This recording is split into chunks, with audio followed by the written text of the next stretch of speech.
Oke, selamat siang. Perkenalkan, nama saya Juliani Tangke, NIM 2009116040, Prodi Sistem Informasi B, Fakultas Teknik Universitas Mula Warman. Oke, pada kesempatan kali ini saya akan mempresentasikan materi STI. Di sini saya mengambil dua tema, yaitu Sistem dan Teknologi Informasi dan Cloud Computing. Sistem dan teknologi informasi. Apa itu sistem informasi atau teknologi informasi? Oke, mari kita bahas. Sistem informasi adalah kumpulan dari komponen-komponen dalam perusahaan atau organisasi yang berhubungan dengan proses penciptaan dan aliran informasi. Sedangkan teknologi informasi adalah komponen kecil dalam perusahaan, karena banyak komponen yang lain, proses dan prosedur, struktur organisasi, sumber daya manusia, produk, pelanggan, supplier, rekanan, dan lain-lainnya. The characteristic of valuable information. Terdapat dua subtema. Yang pertama, jika informasi tidak akurat atau lengkap, artinya orang dapat membuat keputusan yang buruk, menelan biaya ribuan atau bahkan jutaan dolar. Yang kedua, informasi dapat bernilai kecil bagi organisasi, yang artinya jika informasi tidak relevan, tidak dikirimkan ke pembuat keputusan secara tepat waktu, atau terlalu rumit untuk dimengerti.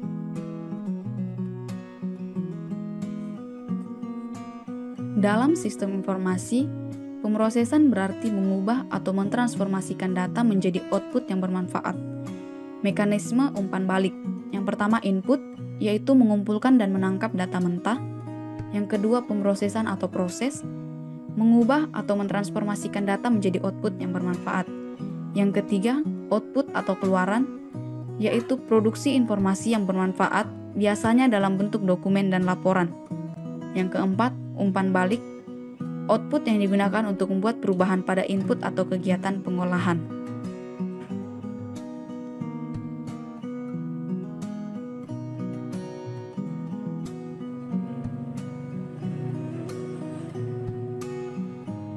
Evolusi perkembangan teknologi informasi. Perkembangan teknologi dimulai dengan ditemukannya komputer menjadi senjata utama dalam kompetisi. 4. Era perkembangan teknologi komputer. Era pertama pada tahun 1970, era kedua pada tahun 1980, era ketiga pada tahun 1990. Didukung oleh teori-teori mengenai manajemen perusahaan, merubah pandangan manajemen terhadap teknologi informasi. Yang kedua, era komputerisasi. Pada tahun 1960, mini komputer dan mainframe diperkenalkan perusahaan IBM ke dunia industri. Kemampuan menghitung komputer dimanfaatkan untuk keperluan pengolahan data demi meningkatkan efisiensi atau waktu dan biaya. Era teknologi informasi. Kemajuan teknologi digital yang dipadu dengan telekomunikasi telah membawa komputer memasuki masa-masa revolusi. Awal 1970, teknologi PC mulai diperkenalkan sebagai pengganti mini komputer dengan seperangkat komputer yang dapat ditaruh di meja atau desktop. Kegunaan komputer di perusahaan tidak hanya meningkatkan efisiensi, namun juga mendukung terjadinya proses kerja yang lebih efektif. Yang terakhir, era manajemen, yaitu teori-teori manajemen organisasi modern secara intensif mulai diperkenalkan di awal tahun 1980. Salah satu teori yang paling banyak dipelajari dan diterapkan adalah mengenai manajemen perubahan atau change management. Tidak seperti pada kedua era sebelumnya yang lebih menekankan pada unsur teknologi. Pada era manajemen, perubahan ini lebih ditekankan adalah sistem informasi.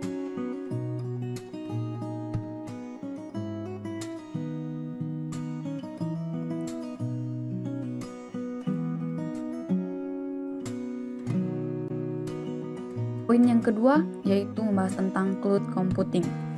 Komputasi awan atau cloud computing adalah teknologi yang menjadikan internet sebagai pusat pengelolaan data dan aplikasi di mana pengguna komputer diberikan hak akses atau login. Syarat utama dalam konsep cloud computing adalah kehadiran internet untuk mengakses data. Jenis cloud. Yang pertama, public cloud.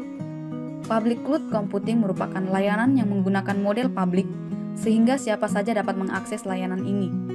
Teknologi ini tidak memerlukan biaya, atau gratis, namun jika berbayar dengan harga tertentu. Yang kedua yaitu private cloud. Private cloud adalah penggunaan dari teknologi cloud ini hanya digunakan oleh satu organisasi atau perusahaan saja secara privat. Penggunaan private cloud ini banyak digunakan buat interaksi bisnis. Yang ketiga yaitu community cloud. Digunakan biasanya untuk penggunaan bagi komunitas, institusi, atau organisasi. Contoh perusahaan yang menggunakan cloud computing adalah perusahaan bisnis yang mempunyai tujuan bersama pada masing-masing perusahaan. Yang keempat, hybrid cloud, yaitu merupakan gabungan dari layanan private cloud dan public cloud sehingga hanya institusi tertentu yang dapat mengaplikasikan layanan cloud ini. Karakteristik cloud computing yang pertama, on-demand self-service, yaitu pengguna atau konsumen layanan cloud dapat menyediakan kemampuan komputasi seperti server, jaringan, dan penyimpanan sesuai kebutuhan secara otomatis tanpa memerlukan interaksi manusia dengan penyedia cloud. Yang kedua yaitu broad network access.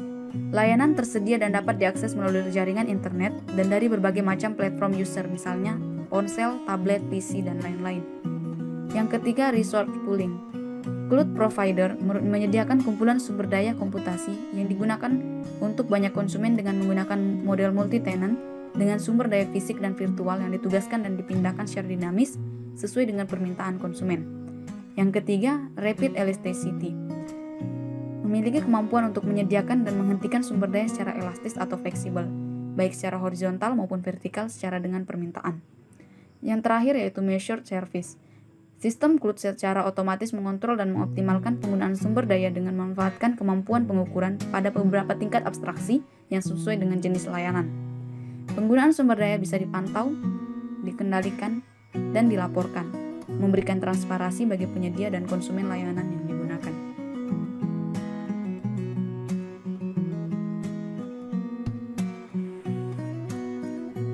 Jenis model layanan cloud. Yang pertama, Software as a Service atau SaaS, merupakan layanan yang disediakan oleh cloud provider kepada konsumennya berupa aplikasi yang berjalan di atas infrastruktur cloud.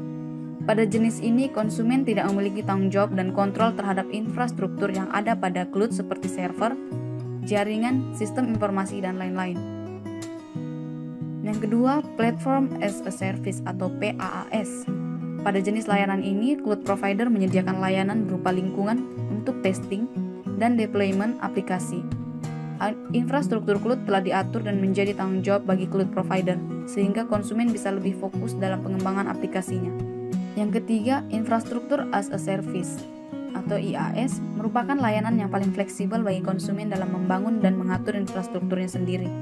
Pada jenis ini, konsumen bisa dengan bebas menentukan sumber daya yang diperlukan dalam membangun infrastruktur sendiri. Sekian dari materi yang saya presentasikan. Jika ada kekurangan, mohon dimaafkan. Terima kasih.